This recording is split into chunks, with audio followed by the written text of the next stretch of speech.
છોટાઉદેપુર જિલ્લાના આદિવાસી વિસ્તાર કવાડ ખાતે વિશ્વ પ્રસિદ્ધ ગેરનો મેળો ભરાયો। પરંપરાગત કલરફુલ વસ્ત્રો, ચાંદીના આભૂષણ, એક અલગ જ પ્રકારના નૃત્યને મહાલવા મહારાષ્ટ્ર, મધ્યપ્રદેશ તેમજ વિદેશથી લોકો આવી મેળાનો આનંદ લૂંટ્યો હતો। આદિવાસી સમાજ હોળીના તહેવારને દિવાળીના તહેવાર કરતાં વધુ મહત્વ આપે છે। દેશના કોઈ પણ ખૂણામાં અહીંનો આદિવાસી ગયો હોય તે અચૂક હોળીના પર્વ દરમિયાન તે પોતાના માદરે વતનમાં આવી જઈ હોળીના તહેવારો 5 દિવસ સુધી ધામધૂમથી મનાવે છે।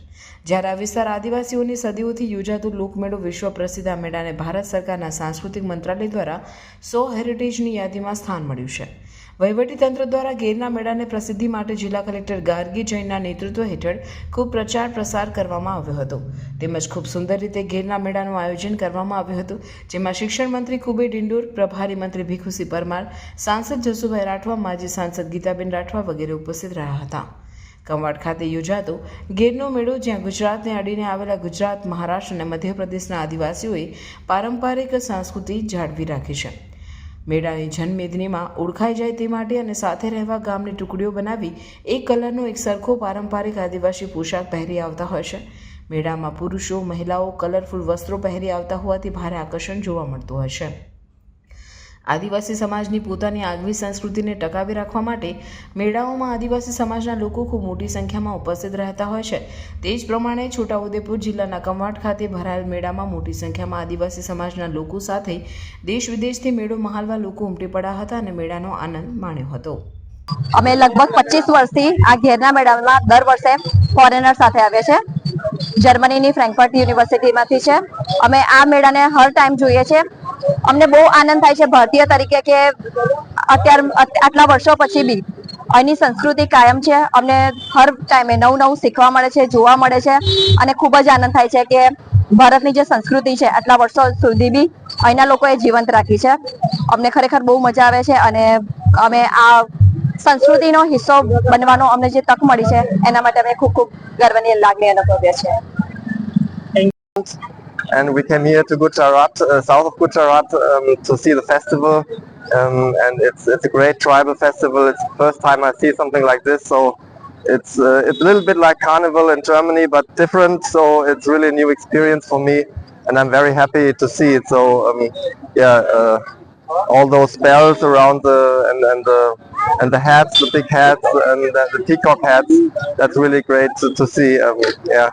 So we've seen some groups dancing and with the drums playing and dancing. That's nice, and I'm happy to have the opportunity to be here.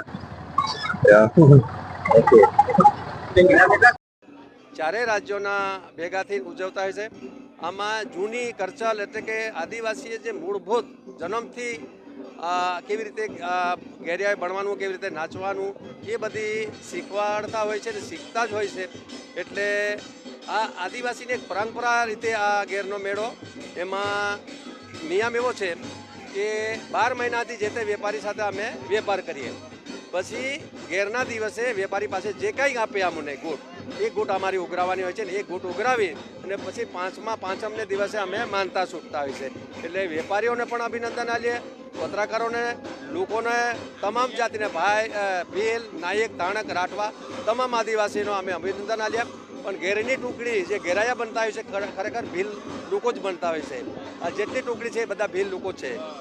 ચાલો, અમે આદિવાસી નૃત્યની મોજ માણી, અમે એ પરંપરામાંથી અમે આવ્યા છીએ, અમારી સંસ્કૃતિ છે, અમારા લોહીમાં છે અને અમે એમાંથી પસાર થયેલા છે। એટલે અમે આદિવાસી સંસ્કૃતિમાં અમારા જે ઢોલ, કે શરણાઈ, કે વાંસળી, કે જે પીહાઓ હોય છે, તલવારબાજી હોય કે શરણાઈ સૂરના, બધું જ અમે એમાંથી અમે આવ્યા છે। અમારી આ ભાતીગળ સંસ્કૃતિનો જે વિરાસત છે એને અમારે બચાવવાની છે।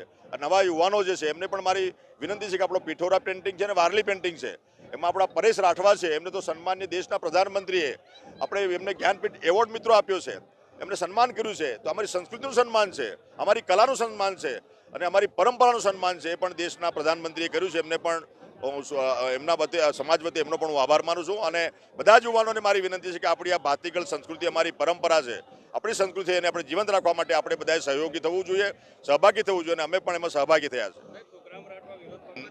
નિયમો પ્રમાણે જે મળવાપાત્ર છે બધાને મળે જ છે। જે એક્ટ બન્યો એના પછી જે આપણે જે એવિડન્સ પુરાવા જે આપવાના છે, પુરાવા બધા આપે છે, એમને મળે જ છે. પુરાવા જે માંગવામાં આવે છે કે પુરાવો જે નિયમો નક્કી કર્યા છે એ પ્રમાણે પુરાવો જમા કરવાથી દરેકને એ પ્રમાણપત્રો ઇસ્યુ થાય છે પૂરા ગુજરાતમાં. કોઈ ઇસ્યુ નથી. અને રહી ગેરના મેળાની વાત, અમે આદિવાસી સંસ્કૃતિના માણસો છીએ. વિધાનસભામાં અમે ગયા છે, એ અમારી સિસ્ટમના ભાગરૂપે અલગ બાબત છે, પણ આ જે ગેરનો મેળો છે અમારા સમાજનો છે, સંસ્કૃતિનો છે, પરંપરાનો છે. અમારી જે પૌરાણિક પરંપરા છે એને જીવંત રાખવા માટે એમાં અમે બધાને પ્રોત્સાહન આપવા માટે, ઉત્સાહવર્ધન કરવા માટે આવતા હોય છે. અને એ મેળાનો અમે ભાગ છીએ. અલગથી અમે અહીંયા રાજનીતિ એ અમારો કોઈ વિષય ના હોવો જોઈએ. આ રાજનીતિનો વિષય નથી. અમારા ગેરનો મેળો એ અમારા આદિવાસી સમાજની પરંપરા છે, અમારી સંસ્કૃતિ છે. એ સંસ્કૃતિમાં અમે સહભાગી બન્યા છે અને એમને જેવું લાગતું હોય એમની માનસિકતા છતી કરે છે. ધન્યવાદ.